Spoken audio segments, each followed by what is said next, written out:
It seems to me that the people at Good Old Treasure might have been trying to tell us something with this boss fight that they had cooked up, in that they seem to have equated literal clowns and the circus with horror and evil in their horror level part of the game.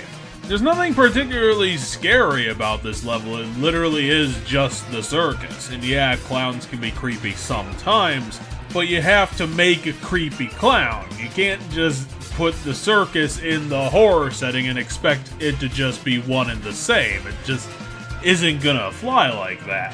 And it's kind of a shame that this got mismatched, because Clown Around, and yes, that is the boss's name, Clown Around, is actually a pretty good boss fight for the mediocre ones that we've been dealing with up until this point. It's got a couple wrinkles in it, it does a couple of things new, and it's just a very solidly built encounter. As his name would suggest, Clown Around's thing is that he's a clown and he uses a giant ball to get around the map.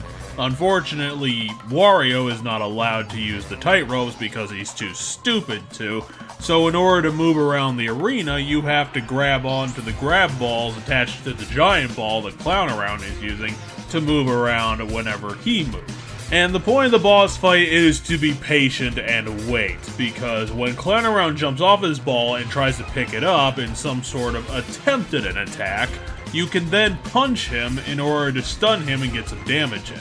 And that's when things start getting complicated, because then detached heads of Clown Around will start gathering around Wario to do some damage to him, or at least knock him off his stride to protect the central body, which, like in Brawl Doll, the one that we just did, you also have to do a power throw, so you have to charge up an attack, which gives you plenty of time to be copped by the stupid army of detached heads that Clown Around is palling around with. It doesn't take all the time in the world, so it isn't that much of a deterrent, but then again, you can get into a situation where you got like 6 of these things screwing around your entire strategy, so, you know, there's a give and take to it. Clown Around, besides the whole detached head thing, doesn't really have a lot of attacks unto itself, other than the ball thing, which you'll be spending more than half of the boss fight tooling around on. If he does attack you, he takes frickin' ages to get around to actually doing it,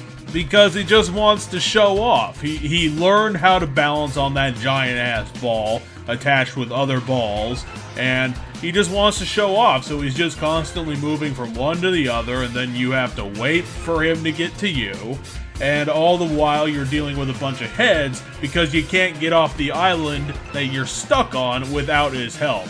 And as the boss fight continues on, the number of grab balls available to you gets cut down, the ball starts spinning faster, so everything just kind of plays into itself, and you'll most likely get to that point where you're surrounded by an army of those detached heads and you can't really do anything about it until Clown Around just wants to decide to show up.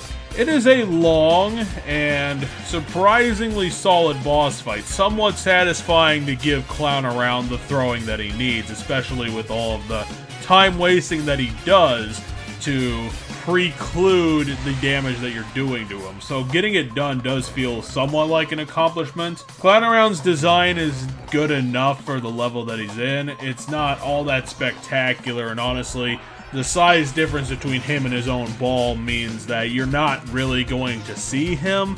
And even in spite of the multiple detached heads thing, it isn't all that creepy because it feels like we're fighting a felt doll instead of something alive or demonic or, you know, just even a person. Feels like we're fighting a Christmas decoration.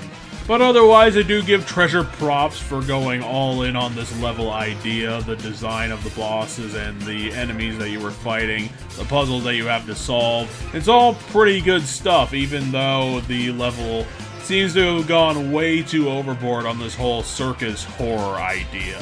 Look, we get it. Treasure, you had some bad experiences when you were kids, okay? You just don't have to make it this obvious, okay?